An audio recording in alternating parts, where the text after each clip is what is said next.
এমনই কোকিল কণ্ঠিত বক্তা আজকে আমাদের সৌভাগ্য তিনাকে পেয়েছি। সুযোগ্য সুবক্তা হযরতুল আল্লামা মাওলানা নুরুল হক কাদরী সাহেবের জন্য আমরা সকলেই লালায়িত ছিলাম।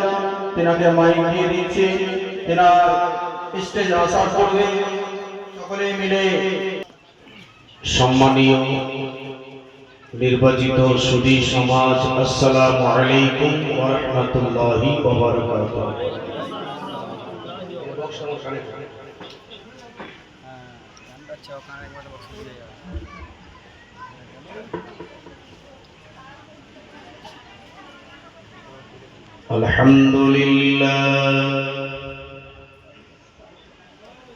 আলহামদুলিল্লাহ নাহমাদুহু ওয়া নাস্তাঈনুহু